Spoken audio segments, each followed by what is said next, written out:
kwentong ito ay hango sa totoong buhay. Karanasan ito ni Julio. Walang eksaktong taon. Probinsya ng Samar. Magandang araw sa iyo, kabaryo. Alam ko na marami ang hindi naniniwala kapag pinag-uusapan na ang misteryosong syudad na Biringan. Pero sa mga kwento at patunay na rin ng mga mamamayang malapit sa lugar at sa kwento na aking nalaman, ay naniniwala po ko na hindi na lamang tayo ang naninirahan sa mundong ito. Isang umaga nun, sa baybayin ng Samar, maagang gumising si Julio, 29 anyos. Sinalubong niya ang malamig na simoy ng hangin na may amoy alat. Hudyat ito ng panibagong araw. Sa loob ng maliit nilang kubo na gawa sa pinagtagpi-tagping kahoy at nipa, abala na ang kanyang ama, si Kulas, sa paghahanda ng kanilang munting almusal, kanin at prinitong isda. Sariwang huli ito ni Kulas mula sa dagat bago pa sumikat ang araw. Si Julio ang tagapagpatuloy ng kanilang maliit na hanap buhay. Pagkatapos ng almusal, bitbit niya ang malaking buslo na puno ng iba't ibang klase ng daing na isda. Ang isdang pinatuyo sa ilalim ng araw, na maingat na inasinan at inihanda ni Kulas. Mula naman sa kanilang bahay, tinahak niya ang baku-bakong daan patungo sa palengke ng bayan, kung saan nakasanayan niya ng maglatag ng kanyang paninda. Sa palengke, kilala si Julio sa kanyang ngiti at pagiging masipag. Daing po, sariwa at masarap. Mula pa ito sa napakagandang karagatan ng Pasipiko. Sigaw naman dito ni Julio. Marami ng suki si Julio, hindi lang dahil sa mura at masarap niyang paninda, kundi dahil na rin sa kanyang kabaitan. Tuwing tanghali, kapag medyo humina na ang bentahan, aayusin niya ang kanyang mga paninda at kung minsan, bibili ng konting gulay para sa kanilang hapunan. Ang buhay nila Julio at Kulas ay simple lamang. Ang kita mula sa bentahan ng daing ay sapat para sa kanilang pang-araw-araw na pangangailangan. Walang luho, walang yaman, tanging pagmamahalan at pagtutulungan ang bumubuo sa kanilang pamilya. Tuwing hapon naman, pagdating ni Julio mula sa palengke, sasalubungin siya ni Kulas sa pintuan. Magtatanong tungkol sa bentahan at magkikwento tungkol sa kanyang huli sa dagat. Isang gabi, habang kumakain sila ng hapunan sa ilalim ng lampara, napansin ni Julio ang pagod sa mga mata ng kanyang ama. Tay, hindi po ba kayo napapagod? Tanong dito ni Julio. Julio anak, ang pagod ay bahagi ng buhay ng mangingisda. Basta kasama kita at maayos ang ating pamumuhay, sapat na iyon. Ngumiti naman itong si Kulas. Sa mga salitang yon, mas lalong naramdaman ni Julio ang pagmamahal at dedikasyon ng kanyang ama. Alam niyang darating ang panahon na siya na ang tuluyang magpapasan ng kanilang responsibilidad. Naisip niya ang pagpapalawak ng kanilang negosyo. Marahil ay magkakaroon ng sariling maliit na tindahan sa palengke. Sa kabila ng hamon ng buhay, nananatili silang matatag. Ang simpleng buhay sa probinsya, ang sariwang hangin, ang dagat na nagbibigay buhay at ang buklod ng kanilang pamilya.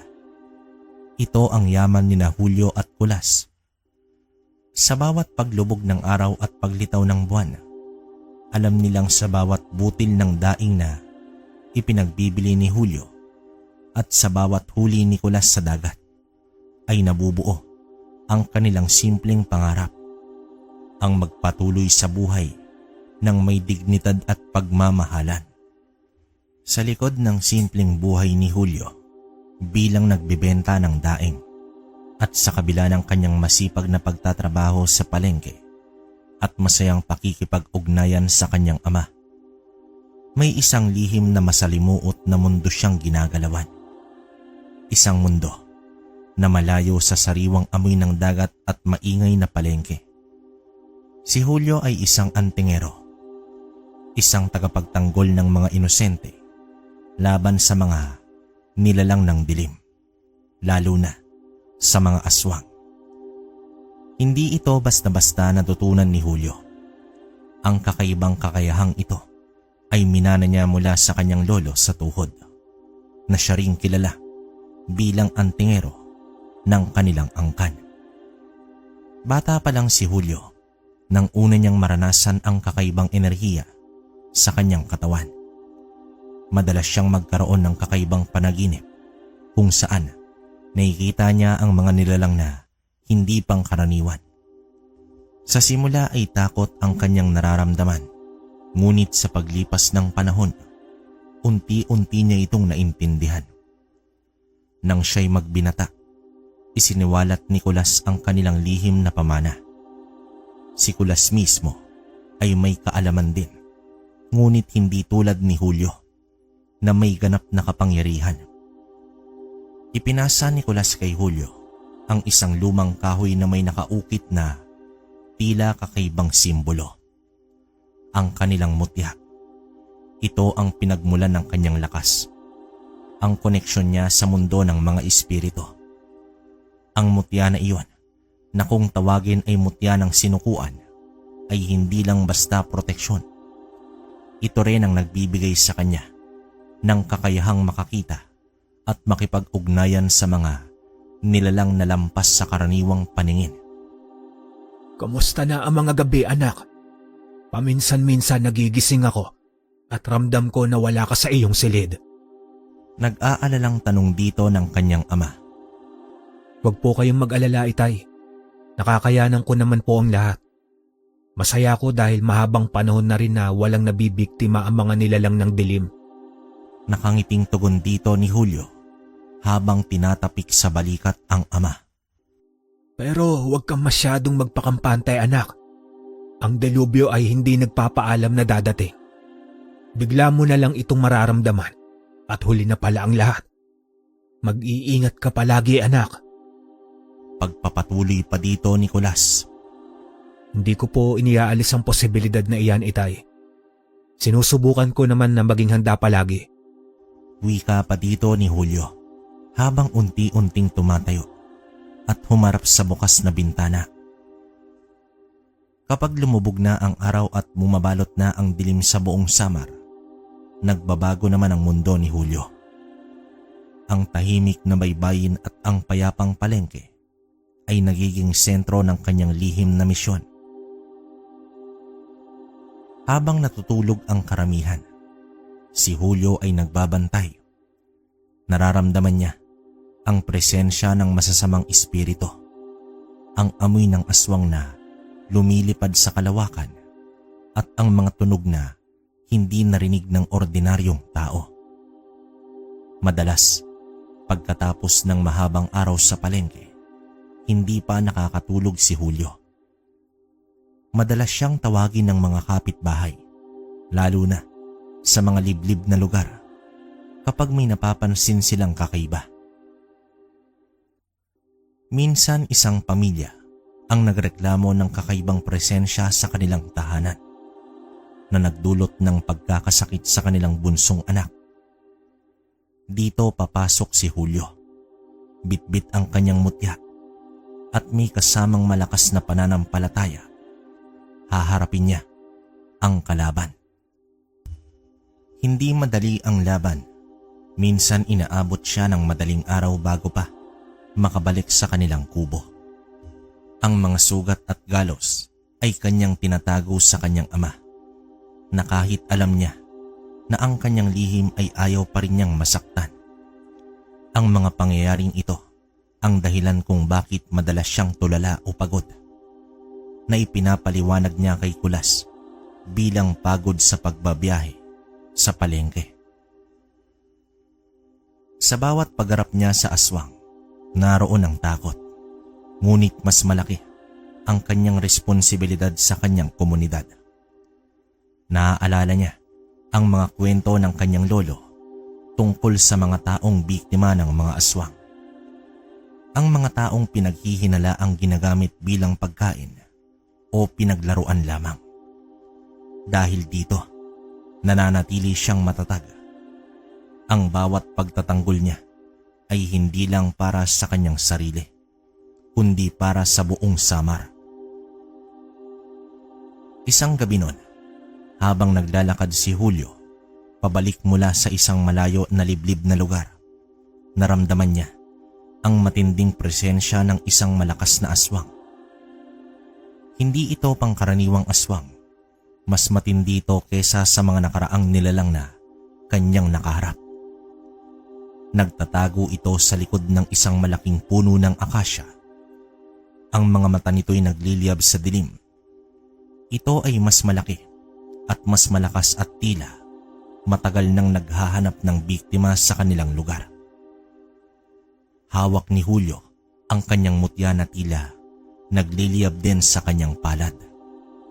Umalis ka, nilalang ng dilim. Sigaw naman dito ni Julio. Ngunit ang aswang ay hindi natinag.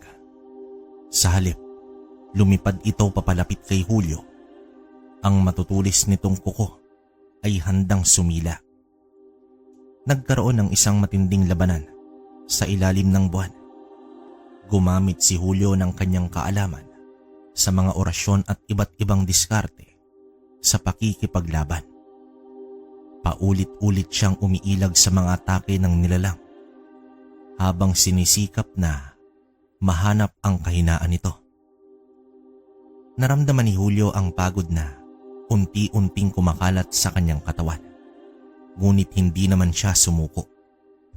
Naaalala niya ang kanyang ama, ang mga taong kanyang pinoprotektahan at ang pangako niyang magpatuloy sa kanilang pamana. Pagkatapos ng labanan, huminga ng malalim si Julio. Ang kanyang katawan ay puno ng sakit, ngunit ang kanyang puso ay puno ng kapayapaan. Naglakad naman siya pabalik sa kanilang baryo. Ang liwanag ng bukang liwayway ay unti-unting sumisilip sa may silangan. Nang makauwi, maingat siyang gumalaw upang hindi magising ang ama. Dito naglinis siya ng kanyang sarili. Pinahidan ang mga galos at kunwaring natulog. Nang magising itong si Kulas, nakita niya si Julio na mahimbing nang natutulog. Hindi niya alam ang matinding labanan na pinagdaanan ng kanyang anak. Ang tanging nakikita niya ay ang kanyang masipag na anak na naghahanda para sa isa pang araw ng pagbibenta ng daing. Sa likod naman ng simpleng buhay ni Julio, sa likod ng bawat ngiti at bawat daing na kanyang ipinagbibili, ay nakatago ang kanyang lihim na pagkatao bilang isang antingero. Isang tagapagtanggol ng Samar. Isang bayani na lumalaban sa dilim nang walang nakakaalam. Ang kanyang buhay ay isang patunay na ang tunay na lakas ay hindi lang nasa panlabas na anyo, kundi nasa puso ng isang tao na handang ipagtanggol ang kanyang kapwa kahit pa kapalit ay ang sariling kapahamakan. Julio, anak, mauuna na ako. Kailangan ko ng mangisda, mukhang paubos na ang mga daing natin. Ikaw naman kasi masyado mong ginalingan sa pagbebenta eh. Pabirong wika naman dito ni Kulas habang inaayos ang lambat. O sige po, Itay.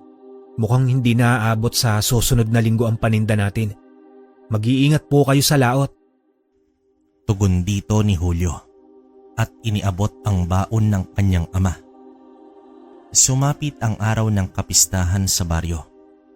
Isang taunang selebrasyon na dinarayo ng mga kalapit na bayan. Ang buong komunidad ay nababalot ng masayang hiyawan, musika at tawanan. Mula sa kanyang pwesto sa palengke, tanaw ni Julio ang makukulay na banderitas na nakasabit sa bawat kanto.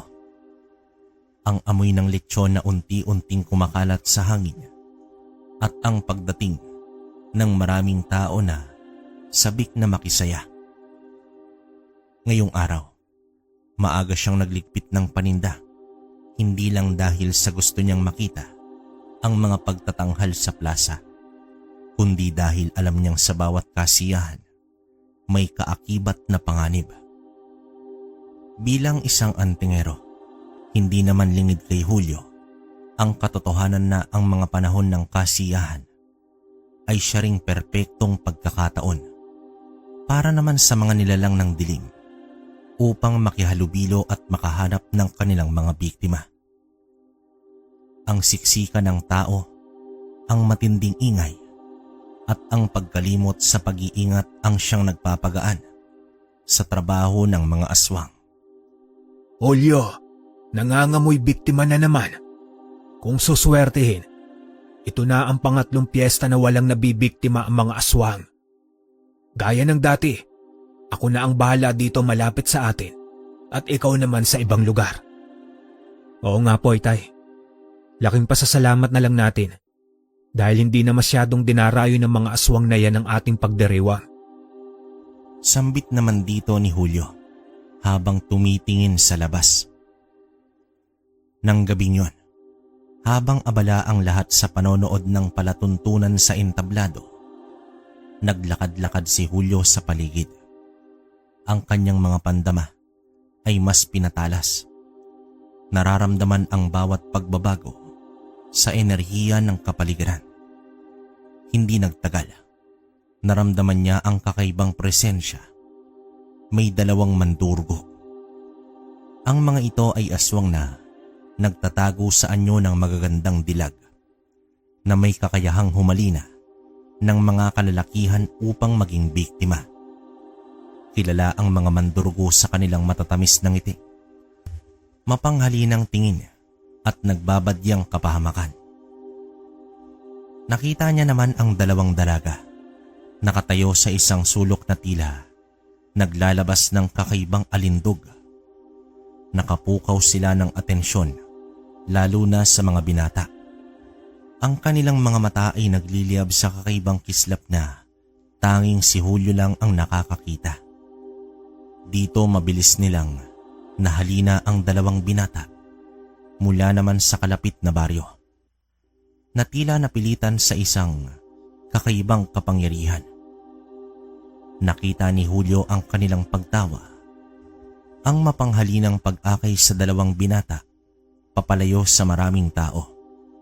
Patungo ito sa mas tahimik at mas madilim na bahagi ng baryo, papunta sa masukal na kakauyan sa gilid ng ilog. Dali-daling sinundan ni Julio ang apat. Alam niyang kapag nakapasok na sila sa may kakauyan, mahihirapan na siyang makita ang mga bakas nila. Ang pintig ng kanyang puso ay bumibilis, hindi dahil sa takot kundi sa pagmamadali. Kailangan niyang maabutan ang mga ito bago pa maging huli ang lahat para sa dalawang binata. Bit-bit naman ang kanyang mutya na tila umiinit sa kanyang palad.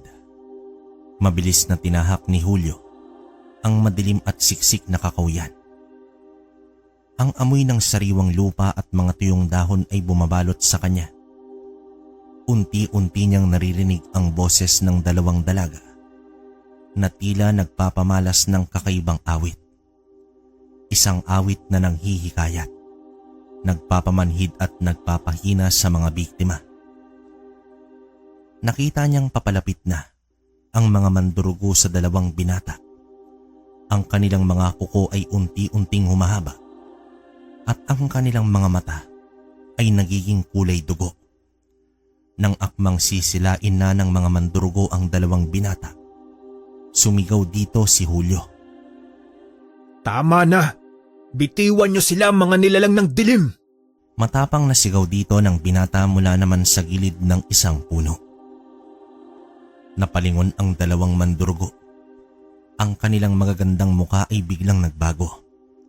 Naglitawan ang matatalim na ngipin at ang kanilang mga mata ay tila nagliliyab sa galit. Ngunit agad din silang nagbago ng kilos at sabay silang umatake kay Julio na tila isang buitre na handang lumapa ng kanyang biktima. Nagsimula ang isang marahas na labanan sa gitna ng madilim na kakawian. Gumalaw si Julio ng mabilis, umiilag sa mga atake ng mga mandurugo. Ang mutya niya ay naglalabas ng kakaibang liwanag na tila pumipigil sa mga nilalang. Ang hangin noon ay napuno ng ingay ng pagsipol ng hangin, ng tunog ng mga kuko na humahampas sa lupa at ng matinding boses ni Julio na bumibigkas ng mga orasyon. Ang dalawang mandurugo ay sabay-sabay umatake. Ang isa ay susubukan siyang sakmalin mula sa likod habang ang isa naman ay haharapin siya. Ngunit si Julio ay matagal nang sanay sa mga ganitong labanan. Alam niyang ang pangunahing kainaan ng mandurugo ay ang kanilang puso, na kinakailangan mong tusukin gamit ang isang matulis na bagay. Sa isang pagkakataon, nang sumubsob ang isa sa mga mandurugo sa lupa, mabilis na kinuha ni Julio ang isang matulis na patpat na tila hinugisan ng kalikasan. Sa isang iglap, tinusok niya ang puso nito. Dito umalingaw-ngaw ang isang matinding sigaw at ang mandurugo ay unti-unting naging abo.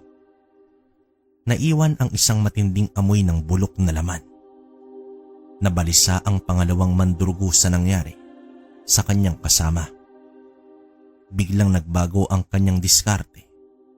Nagsimula siyang umikot-ikot kay Julio na tila naghahanap ng pagkakataon. Ngunit si Julio ay handa. Nang sumugod ang mandurugo, biglang umiwas si Julio at sinipa naman ito sa dibdib. Sa lakas ng sipa, tumilapon ang mandurugo at sumalpok sa isang malaking puno. Bago pa ito tuluyang makabangon, binigkas ni Julio ang isang malakas na orasyon at biglang nagliwanag ang kanyang kamay. Sa isang mabilis na kilos, hinawakan niya ang ulo ng mandurugo at tila inalis ang kapangyarihan nito. Ang mandurugo ay naglabas ng isang huling napakatinding balahibong ungol bago naman ito unti-unting naglaho sa dilim. Naiwan ang katahimikan noon sa may kakawian. Nang matapos ang labanan, lumapit si Julio sa dalawang binata na tila wala sa kanilang sarili. Mahina silang binanggitan ni Julio. Umuwi na kayo. Hindi kayo ligtas dito. Tila nahimasmasan ang dalawa at tumakbo paalis sa lugar na tila hindi alam ang nangyari. Ayaw ni Julio na malaman ng mga ito ang kanyang lihim, kaya naman hindi siya nagpakita ng muka. Bago pa sumikat ang araw, bumalik si Julio sa kanilang kubo. Ang kanyang damit ay may mga punit at ang kanyang katawan ay puno naman ng galos at sugat. Ngunit masaya ito. Inayos niya ang kanyang sarili at nagkunwaring tulog. Nang magising naman siya, sinalubong siya ni Nicolas ng mainit na kape. Maaga kang umuwi kahapon, anak. Hindi mo na siguro napansin ang magagandang dilag na sumasayaw sa plaza. Oo nga po, itay. Marami nga po sigurong magagandang dilag. Pero mas mahalaga po ang kapayapaan sa atin. Ngumiti naman dito si Julio. Isang ngiti na may kasamang pagod ngunit may bahid ng tagumpay. Ganito ang kanilang usapan pero alam ni Nicolas na may nangyari kagabi. Hindi kasi nila masyadong pinag-uusapan ang mga ganitong bagay, lalo na kapag umaga. Patuloy ang buhay ni Julio. Sa araw ay siya ay isang simpleng nagbebenta ng daing na tila walang inaalala kundi ang kanyang araw-araw na kita. Ngunit sa gabi, sa likod ng mga ngiti at kasiyahan, siya ay isang tagapagtanggol, isang antingero na handang humarap sa mga nilalang ng dilim para sa kapakanan ng kanyang komunidad. Ang kanyang buhay ay isang patunay na ang kabayanihan ay hindi laging nakikita at minsan ang pinakamalaking laban ay nangyayari sa mga lugar na hindi nahahalata ng karamihan.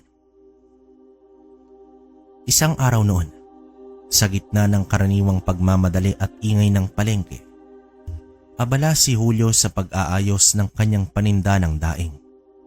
Ngayon ay Martes, ang araw kung saan dumarami ang mga mamimili dahil sa sariwang dating ng mga gulay at iba pang produkto. Habang nakikipagtawaran sa isang suki, bigla niyang naramdaman ng isang kakaibang presensya.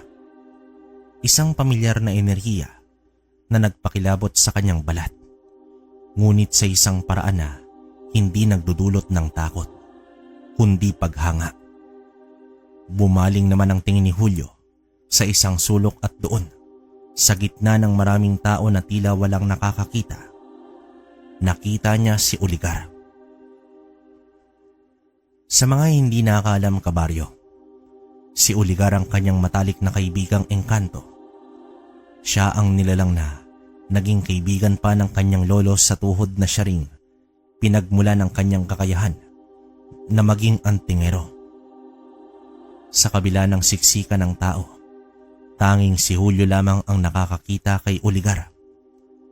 Para sa iba, si Oligar ay isa lamang ordinaryong tao na naglalakad sa palengke. Maliban kung siya ay magpakita ng tunay na anyo, bihira lamang magpakita si Oligar sa mga tao, lalo na sa gitna ng maraming tao. Ang huling beses na nakita ni Julio si Oligar ay 1 taon na ang nakalipas. Si Oligar ay may matangkad na tintig, balat na tila kumikinang sa liwanag, at mga mata na kulay lupa na tila puno ng karunungan at 1000 taong karanasan. Suot niya ang simpleng damit na tila gawa naman sa mga dahon at bulaklak, ngunit nagbibigay ito ng kakaibang alindog. Wala siyang salita, ngunit sa pamamagitan ng kanyang isipan, nagsimulang makipag-usap si Oligar kay Julio. Julio, dumating ako upang imbitahan ka. Ang malambing na boses ni Oligar sa kanyang isip ay nabasa ni Julio. Nagulat naman si Julio, ngunit hindi niya ipinapahalata.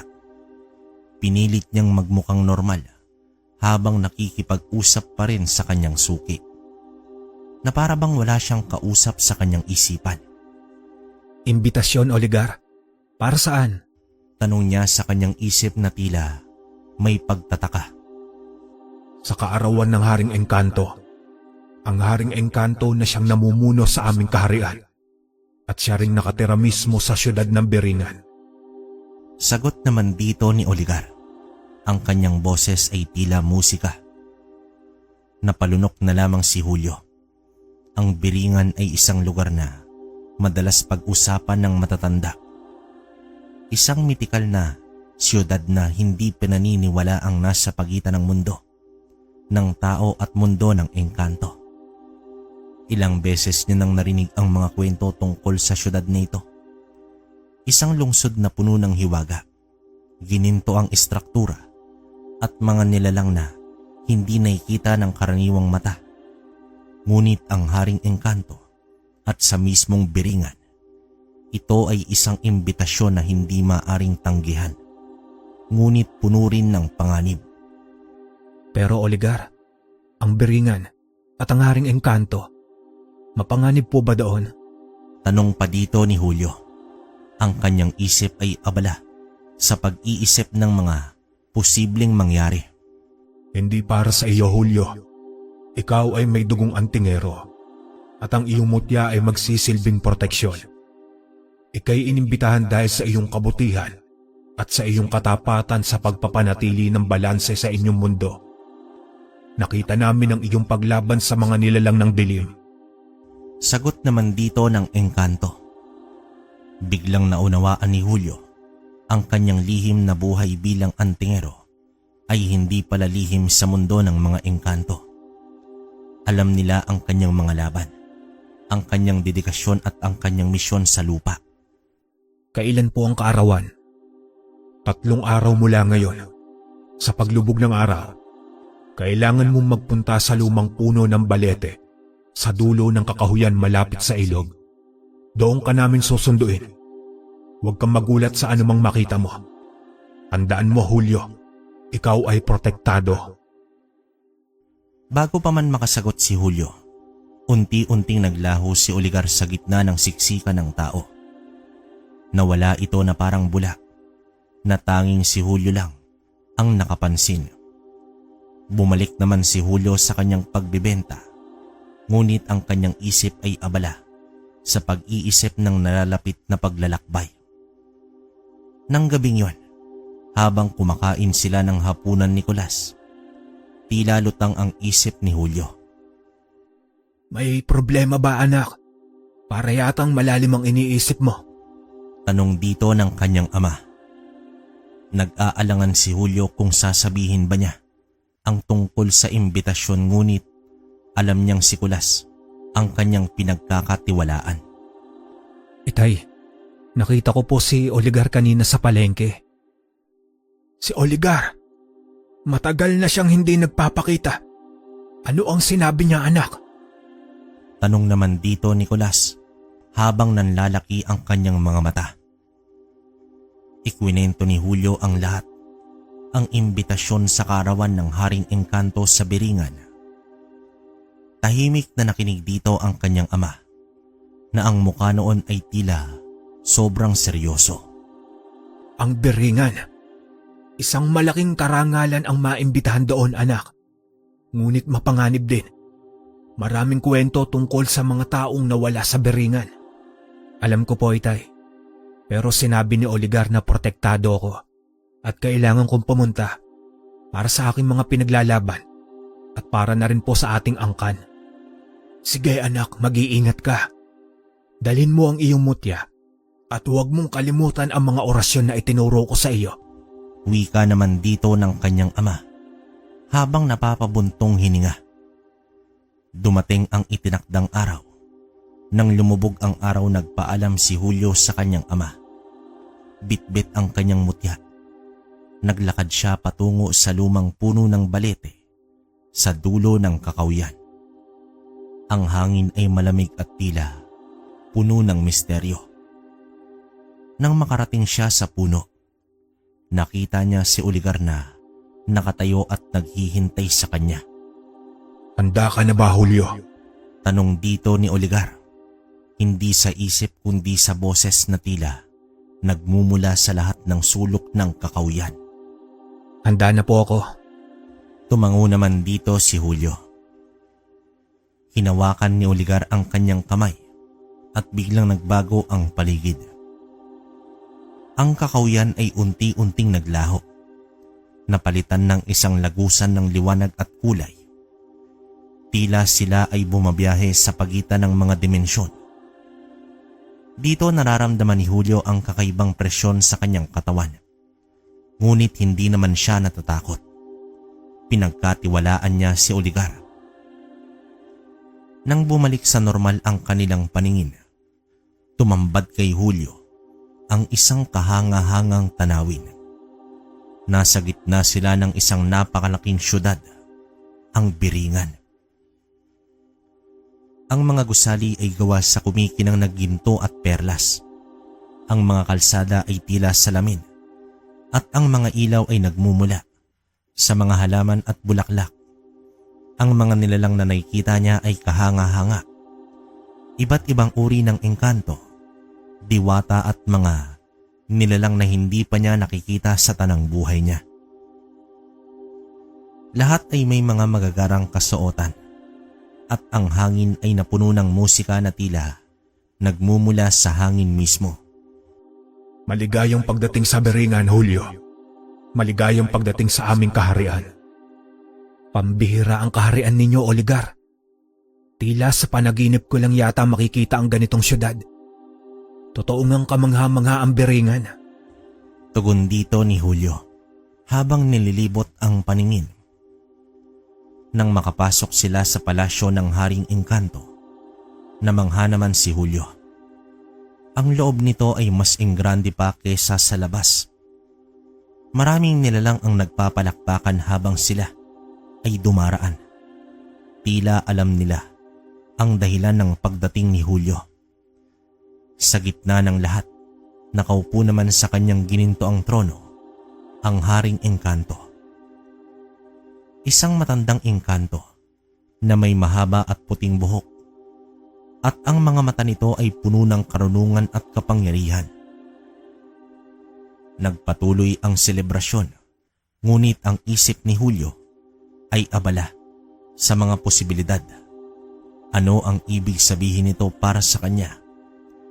Ano ang kanyang magiging papel sa pagitan ng mundo ng tao at ng mundo ng engkanto?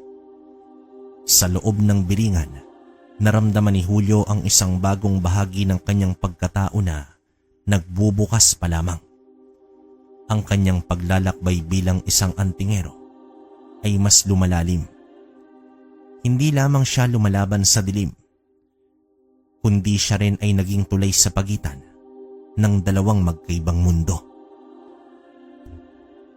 Nang gabing iyon, naramdaman ni Julio ang isang bagong misyon, ang pagpapanatili hindi lamang ng balanse sa mundo ng tao, kundi pati na rin ang pagkakaroon ng maayos na relasyon sa pagitan ng dalawang mundo.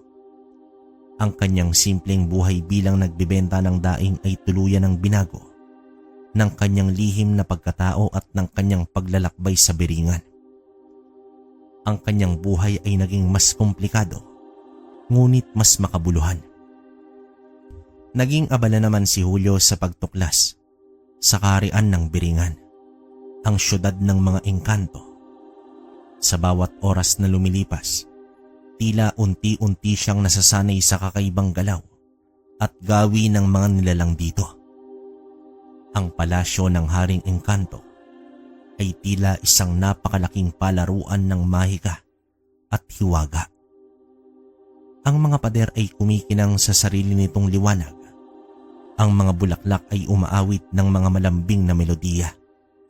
At ang mga engkanto ay gumagalaw ng may kakaibang grasya at kapayapaan. Dito naramdaman ni Julio ang init at pagtanggap ng mga engkanto. Hindi man sila nakikipag-usap sa paraan ng tao, ang kanilang mga tingin, ngiti at kilos ay sapat na upang iparamdam sa kanya ang kanilang pagiging malugod. Si Oligar, ang kanyang kaibigang engkanto, ay nanatili sa kanyang tabi. Nagiging kanyang gabay at tagasalin sa bawat kilos at senyales ng mga engkanto. Ipinakilala ni Oligar si Julio sa iba't ibang uri ng nilalang sa biringan, mga diwata ng kagubatan, mga sirena mula sa ilalim ng tubig at mga engkantong may kakayahang magpalit anyo. Ang pinakamalaking pagdiriwang ay naganap sa mahabang hapagkainan. Ito ay isang mesa na tila walang katapusan, na punong-puno ng mga pagkaing hindi pa nakikita ni Julio sa kanyang tanang buhay. May mga prutas na tila nagliliwanag, mga inumin na may kulay bahaghari at lasang tila bumabalik sa bawat alaala, at mga ulam na may kakaibang amoy na nakakabighani. Ang nakakamangha ay hindi ito nauubos. Sa bawat tikim niya, bumabalik ang dami ng pagkain. Tila isang walang hanggang pinagkukunan ng biyaya. Ito ay ang aming paraan ng pagpapakita ng pasasalamat, Julio. Sa aming mundo, ang bawat hapag ay isang handog ng kalikasan. Hindi ito nauubos hanggat may nagbibigay ng pagmamahal at pasasalamat. Sabi naman dito ni Oligar sa isip ni Julio. Habang pinagmamasdan nito ang pagkamangha sa mukha ni Julio, pinuno ni Julio ang kanyang plato na tila naugutom sa kakaibang lasa ng bawat pagkain. Bawat kagat ay nagbibigay ng bagong lakas at kakaibang pakiramdam.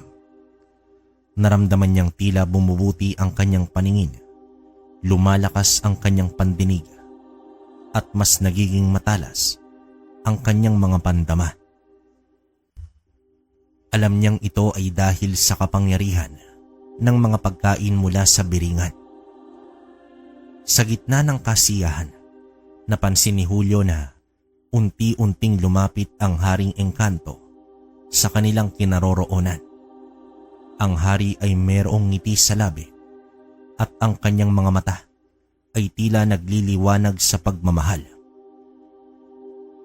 Tumigil naman ito sa harap ni Julio. Hindi sila direktang nakapag-usap ngunit sa pamamagitan ng isang matagal na pagtingin, isang mainit na ngiti at isang makahulugang pagtango ang ipinahayag ng hari bilang pasasalamat kay Julio.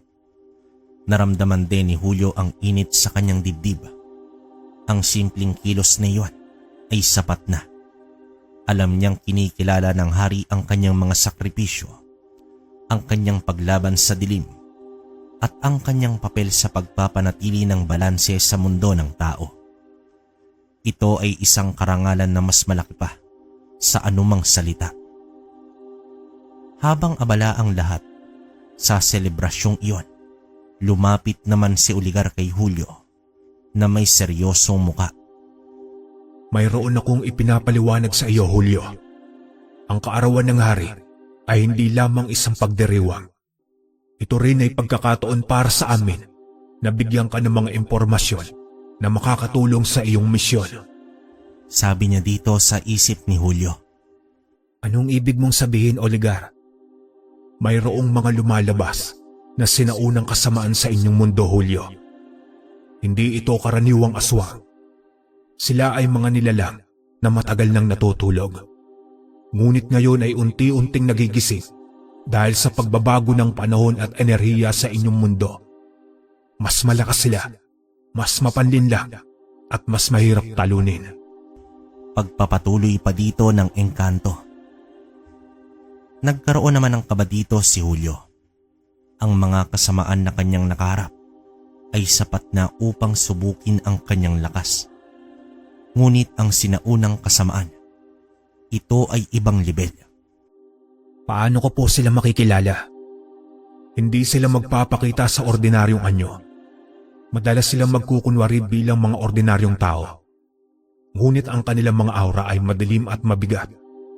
Sila ang magdadala ng kaguluhan, pagkakawatak-watak at takot. Ang kanilang layunin ay sirain ang balanse sa pagitan ng ating mundo at ng inyo. Ano ang kailangan kong gawin tungkol sa mga nilalang na yan, Oligar?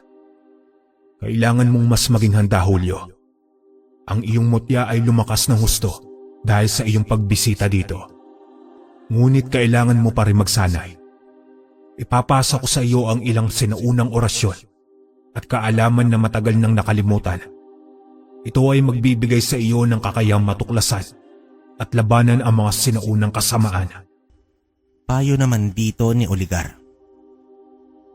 Biglang naramdaman ni Julio ang pag-agos ng impormasyon sa kanyang isip. Mga orasyon, mga diskarte sa pakikipaglaban, at mga kaalaman tungkol sa mga sinaunang nilalang. Lahat ay umukit sa kanyang alaala. Naramdaman niya ang pagbabago sa kanyang loob. Tila nagiging mas matalas at mas malakas ang kanyang koneksyon sa kanyang mutya. Matapos ang isang mahabang gabi ng pagdiriwang at pagkuha ng bagong kaalaman, nagsimulang maglaho ang liwanag sa biringan. Senyales ito na papalapit na ang oras ng pagbabalik ni Julio. Lumapit si Oligar kay Julio. Ang kanyang muka ay seryoso ngunit puno ito ng pag-asa. Panahon na, Julio. Gamitin mo ang iyong natutunan ng may karunungan. Ang biringan at ang buong kaharian ng engkanto ay sumusuporta sa iyo. Maraming salamat, kaibigan. Naway hindi ito ang huli nating pagkikita. Ipaabot mo na rin sa Haring Engkanto ang aking buong pusong pasasalamat. Tugon dito ni Julio habang ninanamnam ang huling sandali niya sa biringan. Nagpaalam si Julio sa Haring Engkanto sa pamamagitan ng isang malalim na pagyuko. Ngumiti naman ang hari at tumango at tila nagpapaalam din. Inakay ni Oligar si Julio sa isang kakaibang lagusan na tila isang pader na nababalot ng makukulay na enerhiya.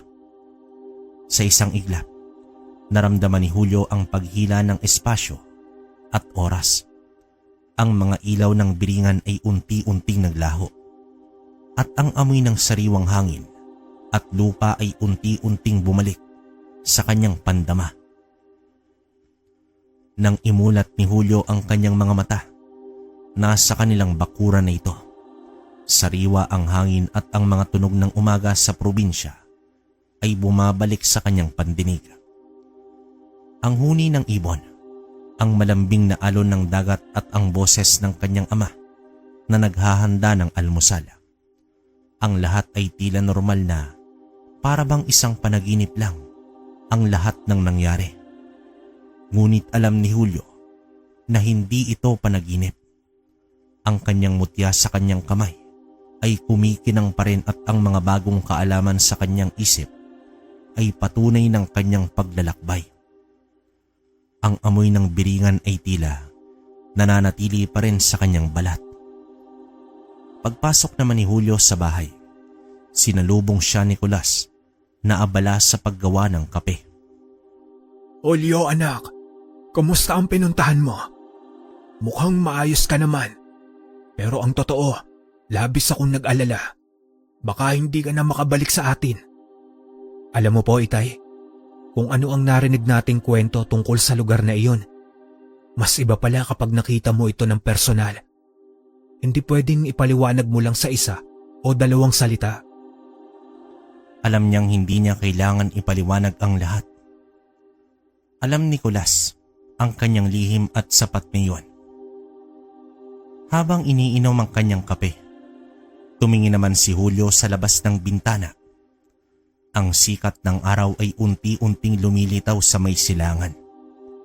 Hindi na siya isang ordinaryong nagbibenta ng daing.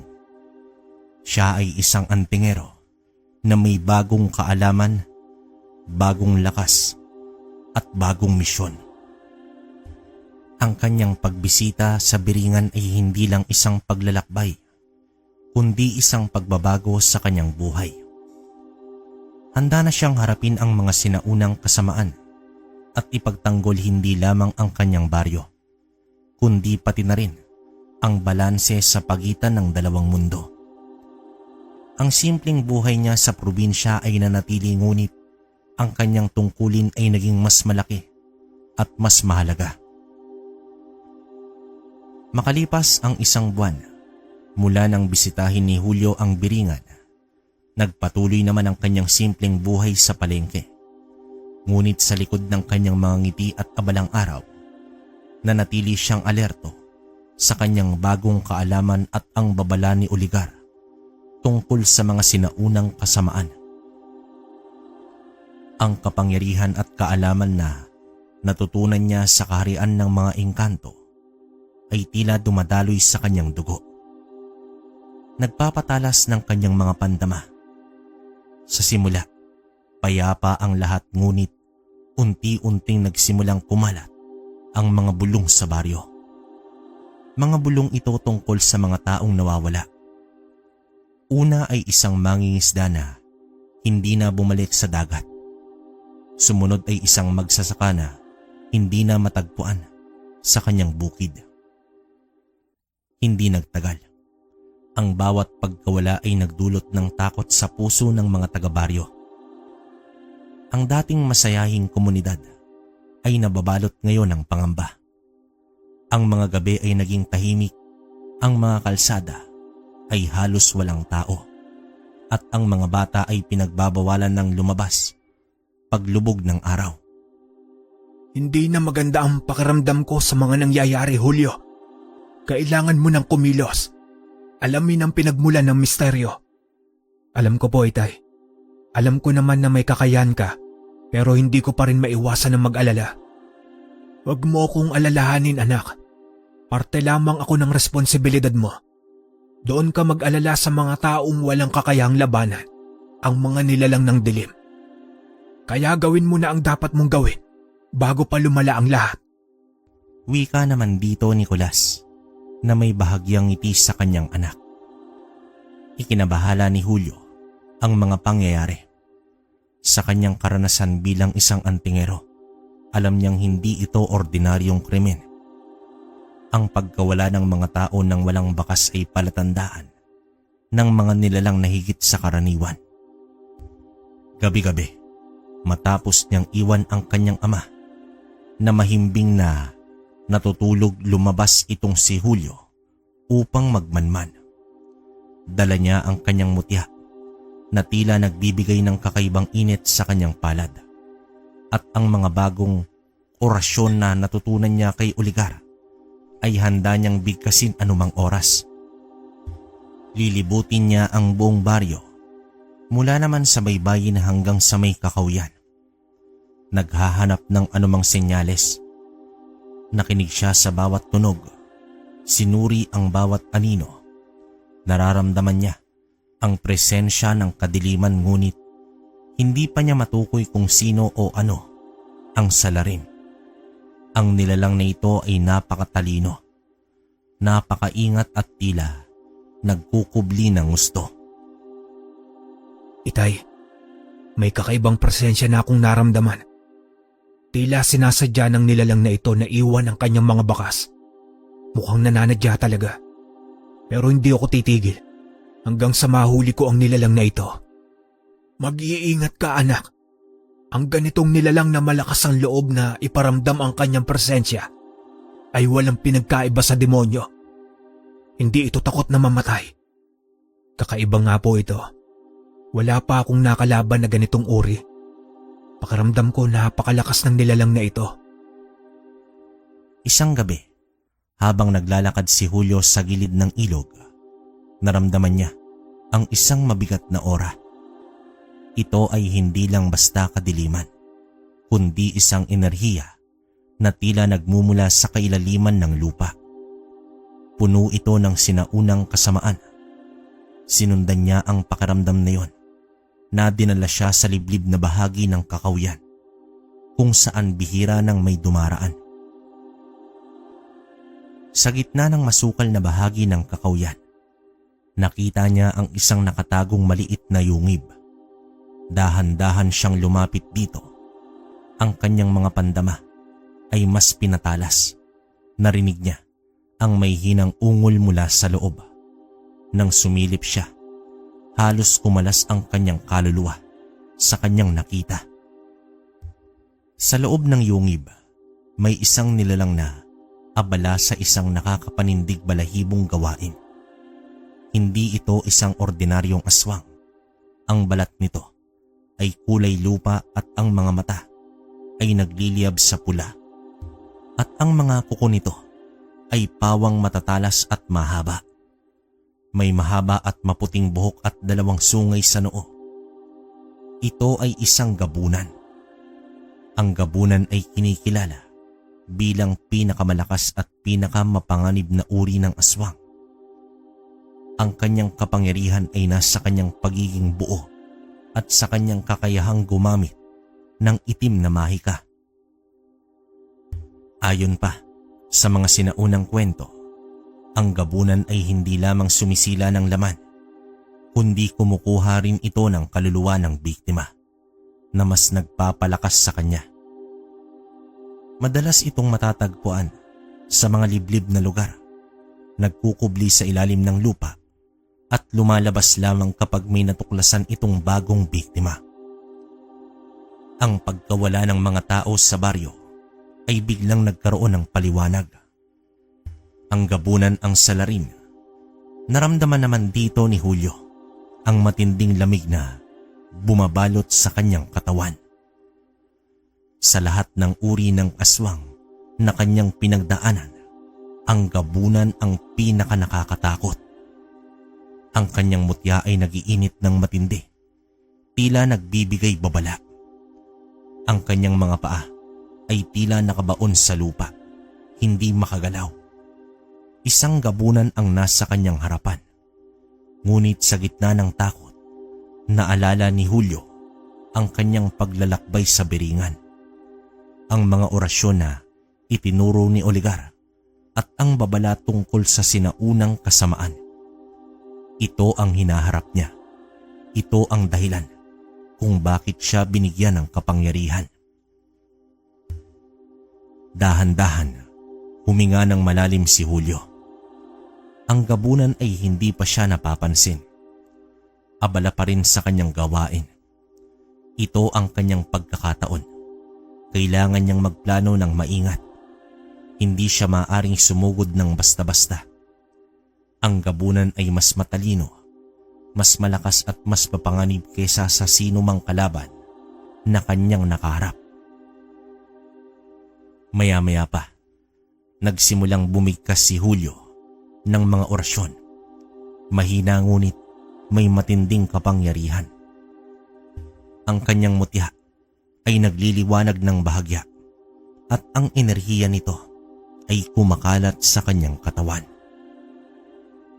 Sinubukan niyang suriin ang gabunan, hanapin ang anumang kahinaan. Ang gabunan ay naglalabas ng isang aura na tila bumabalot sa buong kakawiyan. Nagpaparamdam ng pagkakasakit at pagkalito. Sa kanyang mga natutunan sa biringan, alam ni Julio na ang gabunan ay mahirap patayin sa pisikal na paraan lamang. Kailangan niyang sirain ang kapangyarihan, ang pinagmulan ng kanyang kasamaan. Ngunit papaano? Habang pinagmamasdan ang gabunan, nakita ni Julio ang kakaibang simbolo na nakaukit sa kanyang balat. Tila isang selyo ng kadiliman. Iyon ay hindi natural. Alam niya na ito ang pinagmulan ng kapangyarihan ng gabunan. Kailangan niyang durugin ang selyong iyon. Kailangan niyang maging mabilis at tumpak. Walang lugar para sa pagkakamali. Sa kanyang isip, binalangkas ni Julio ang kanyang plano. Susubukan niyang akitin ang gabunan papalabas ng yungib, kung saan meron siyang mas maraming lugar upang kumilos. Nang makita ni Julio ang isang pagkakataon, nang umalingaw-ngaw ang isang kakaibang tunog mula sa gabunan, inihagis niya ang isang maliit na bato. Sapat na ito upang makalikha ng ingay. Lumingon naman ang gabunan at ang kanyang mga mata ay biglang nagliyab nang makita itong si Julio. Sa isang mabilis na kilos, lumabas ang gabunan mula sa yungib. Umangil ito ng malakas, na naglalabas ng malakas na simoy ng hangin na may amoy ng kamatayan. Handa na si Julio. Ang labanan na ito ay hindi magiging tulad ng dati. Ito ay labanan ng kapangyarihan, karunungan at ang kanyang matinding pananampalataya. Ang kanyang pagiging antingero ay susubukin sa pinakamataas na level.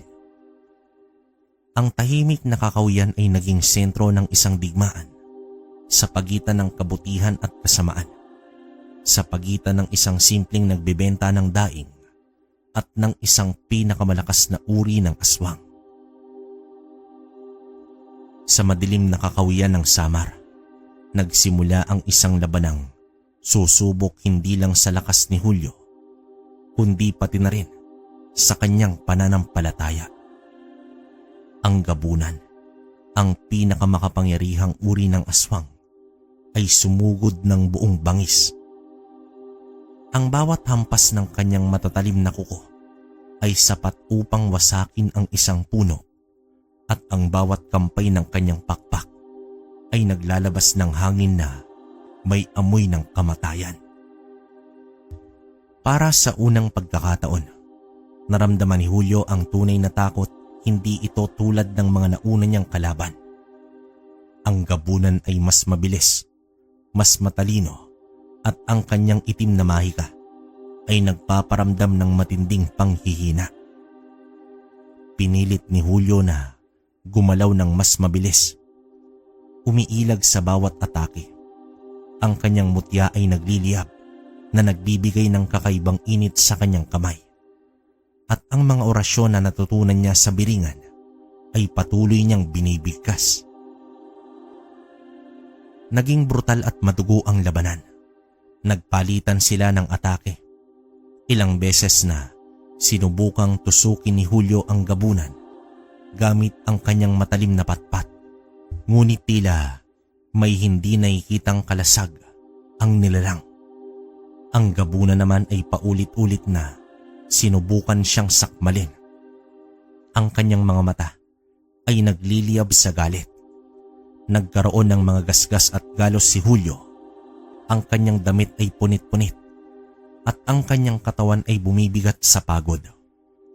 Ngunit sa bawat atake ng gabunan, mas lalong lumalakas ang kanyang pananampalataya at determinasyon. Naalala niya ang babala ni Oligar tungkol sa sinaunang kasamaan at ang kanyang misyon na protektahan ang mundo. Sa isang mabilis na pagkilos ng sumugod ang gabunan, sinipa ni Julio ang lupa na lumikha ng ulap ng alikabok. Sa pagkalito ng gabunan, nakita ni Julio ang pagkakataon. Ginamit ang lahat ng kanyang lakas. Binigkas niya ang isang malakas na orasyon na itinuro sa kanya ni Oligar at kasabay nito, buong lakas niyang itinutok ang kanyang mutya sa simbolo sa balat ng gabunan, ang pinagmula ng kanyang kapangyarihan. Bigla namang umalingaw-ngaw ang isang nakakapanindig balahibong sigaw mula sa gabunan. Nagliyab ang simbolo at unti-unting napunit ang balat ng nilalang. Ngunit imbis na lungkot o takot, isang malakas na nakakatakot na pagtawa ang lumabas mula sa gabunan. Ang tawa nito ay tila nagmumula sa kailaliman ng impyerno na nagpapalamig sa dugo ni Julio. Habang unti-unting nangihina ang gabunan at papalapit sa kanyang huling sandali, nagkaroon ng pangitain si Julio. Hindi ito tulad ng ordinaryong panaginip. Ito ay isang malinaw na larawan sa kanyang isip.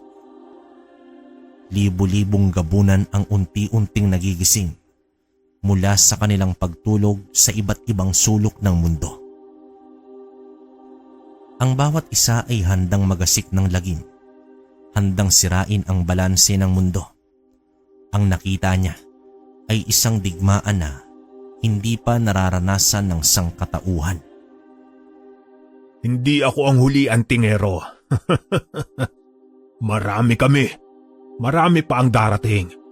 Ang inyong mundo ay magugulo. Ang iyong mga laban ay simula pa lang. Walang makakapigil sa amin. Ang boses ng gabunan ay puno ng pagtawa. Tila naglalabas ito ng usok. Sa huling ungol, unti-unting naging abo ang gabunan. Nag-iwan ng matinding amoy ng asupre at isang malalim na kawalan ng pag-asa sa puso ni Julio. Nagtagumpay siya, ngunit ang tagumpay na ito ay may kaakibat na mas malaking pasanin. Ang mundo ay nasa bingit ng isang digmaan laban sa mga nilalang ng dilim.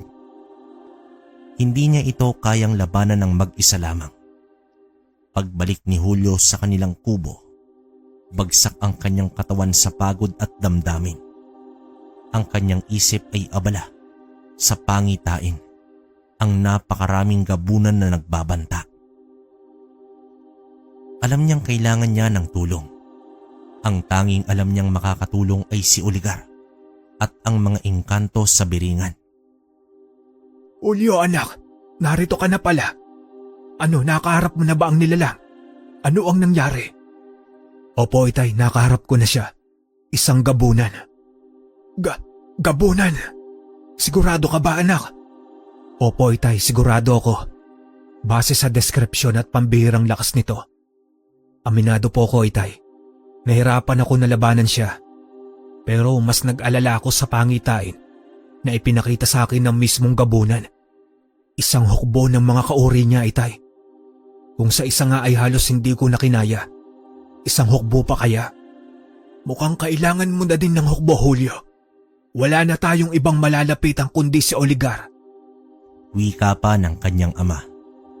Nang kinabukasan maaga pa, nagpasya naman si Julio na kausapin ang kanyang ama.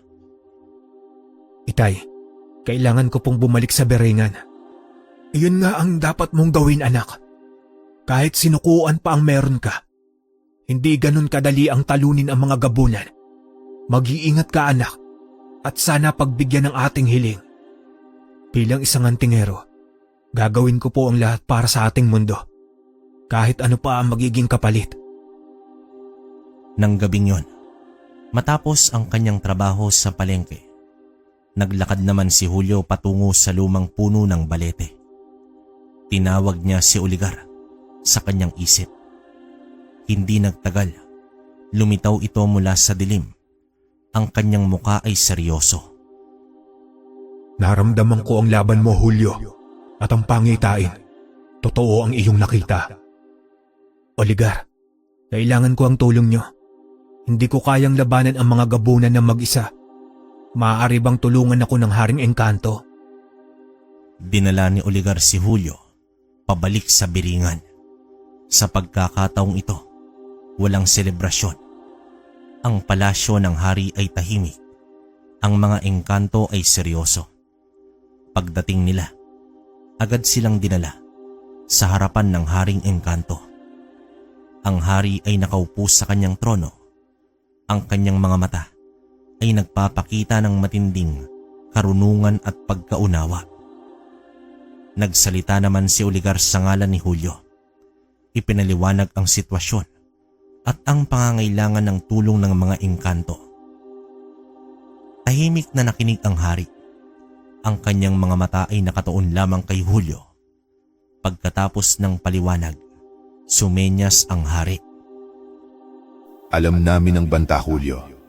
Ang paggising ng mga sinaunang kasamaan ay isang panganib hindi lamang sa inyong mundo, kundi pati na rin sa balanse ng lahat ng kaharian. Handa kaming tumulong, ngunit ang aming tulong ay may malaking kapalit. Ang boses ng hari ay malalim at makapangyarihan na tila umalingaw-ngaw sa buong palasyo. Ano po ang kapalit, mahal na hari? Ang iyong buhay, Julio, hindi lamang sa iyong mga laban. Kailangan mong ialay ang buong buhay mo sa Beringan bilang isang kawal ng aming kaharian. Ikaw ay magiging tulay sa pagitan ng dalawang mundo. Isang tagapagtanggol hindi lamang ng inyong lupain, kundi pati na rin ang balanse sa lahat ng nilalang. Sa sandaling tanggapin mo ito, ang iyong buhay ay magiging iba. Ikaw ay magiging bahagi ng aming kaharian. Isang sandali ng katahimikan ang bumalot sa paligid. Ang pag-aalay ng buong buhay. Nangangahulugan itong hindi na siya tulad ng dati. Ang kanyang simpleng buhay kasama ang kanyang ama ay magbabago. Ngunit ang pangitain ng libu-libong gabunan ay bumalik sa kanyang isip. Wala siyang ibang pagpipilian. Ito ang kanyang tadhana. Tinatanggap ko po, mahal na hari. Iaalay ko ang aking buhay sa Beringan at magiging isang kawal ng inyong kaharian. Handa po akong gawin ang lahat upang ipagtanggol ang mundo mula sa kadiliman. Sabi naman dito ni Julio. Ang kanyang boses ay matatag at puno ng determinasyon. Ngumiti naman ang hari. Isang ngiti na puno ng paghanga at pag-asa. Lumapit siya kay Julio at inilagay ang kanyang kanang kamay sa balikat nito. Nang mga sandaling yon, naramdaman ni Julio ang isang malakas na enerhiya na pumasok sa kanyang katawan, na tila dumadaloy sa bawat hibla ng ugat niya. Ang kanyang mutya ay nagliliyab ng matindi at ang kanyang mga mata ay tila nagliliwanag. Hindi na lang siya basta isang antingero. Siya ay naging isang kawal ng Beringan, isang tagapagtanggol ng mundo. Ang kanyang paglalakbay ay nagbago. Ang kanyang simpleng buhay sa probinsya ay magiging isang buhay ng pakikipaglaban. Ngunit may kasamang kapangyarihan at pag-asa mula sa mundo ng engkanto. ang digmaan ay nagsisimula pa lang. Sumapit ang gabi ng pag-ahon ng mga gabunan sa ilalim ng lupa. Subalit, bago pa man sila makapaminsala sa sangkatauhan, nakaabang na ang mga engkantong mandirigma sa pamumuno ni Julio. Nagulantang ang mga nilalang na yon sa hindi inaasahang kalaban. Ang gabing yon ay nabalot ng digmaan sa pagitan ng liwanag at kadiliman. Isang malakas na dilubyo naman ang naramdaman ng mga tao bilang sabulag sa labanan ng mga engkanto at gabunan. Malaki man ang naging kabawasan ng mga mandirigmang engkanto, ay napagtagumpayan naman nila ang digmaan. Ang mga naiwang buhay na mga gabunan ay muling kinain ng lupa. Nakatayo pa si Julio ngunit tad-tad din ng sugat ang kanyang katawan. Subalit ang mas inalala niya ay ang kanyang ama na matapos ang unos ay nakita niyang nakatayo sa di kalayuan. Tumatakbong lumapit si Julio dito. Itay, bakit po kayo narito? Hindi kasi ako makapaghintay, anak. Nais kong masilayan ang iyong mukha. Oo, Julio. Alam ko na ang lahat. Sinabi sa akin na oligar ang sakripisyong ginawa mo upang matalo ang mga gabunan. Itay, hindi ko po intensyon na malayo sa'yo. Pero kailangan. Isang kadakilaan ang ginawa mo, anak. Hindi ka naging makasarili. Bagay na dapat mayroon ang isang antingero. Pinatunayan mo ang pamana ng ating angkan. Alam ko, masaya ang ating mga ninuno dahil sa ginawa mo. Mahirap man pero kailangan. Ang mga salitang narinig ni Julio mula sa kanyang ama ay isang patunay na pagmamahal at sakripisyo din ng isang ama. Buong buhay niya ay kasama niya ang ama, kaya labis na mahirap para sa kanya ang malayo dito. Sa bigat ng damdamin ni Julio ay wala na siyang masabi pa kundi ang pagyakap ng maigpit sa kanyang ama bilang pamamaalam. Tumalikod si Julio habang pinipigilan ang pagbuhos ng luha. Ni hindi na siya lumingon sa kanyang ama at nagpatuloy na dumaan sa lagusan papunta sa Biringan upang gampanan ang pangako sa hari bilang kawal sa mundo ng mga engkanto. Samantala, malungkot man pero napangiti na lamang itong si Kulas habang unti-unting naglalaho ang anak nang makapasok ito sa lagusan. Ipinagmamalaki niya si Julio kahit malayo man sila sa isa't isa.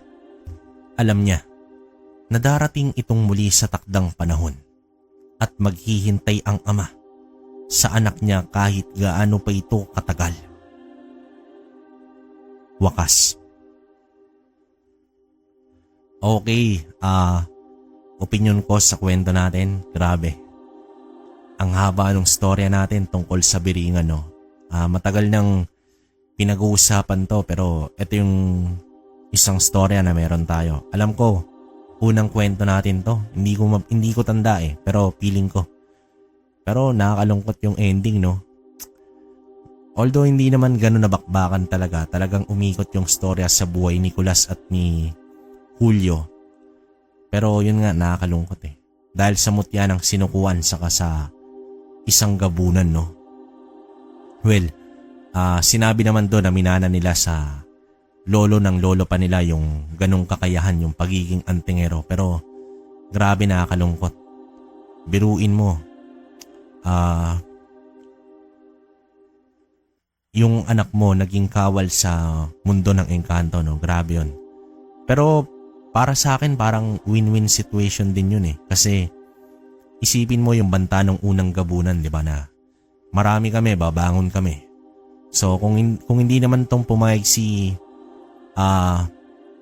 Julio sa alok ng hari ng engkanto, malamang sa malamang makakalaban sila sa mga gabunan. Pero feeling ko baka mawala rin silang dalawa di ba? Parang ganun. Kaya pinili na lang ni Julio na sige, kailangan ko ng tulong nyo kapalit nung pagiging kawal ko. Pero titiyakin niya na mabubuhay yung tatay niya. Diba? So, napakaganda nun. Father and son, diba? Pero kayo kung may komento kayo sa kwento natin, comment nyo sa baba para mabasa ko. Ako wala akong masabi, napakaganda. So, dito ko na lang tatapusin yung komento ko. Maraming salamat sa sumusuporta ng Kwentong Kalakbay, Kwentong Baryo sa kayong mga kwento ni Kabaryo. Yan, salamat sa inyong lahat. Hanggang sa susunod na kwento. Maraming salamat.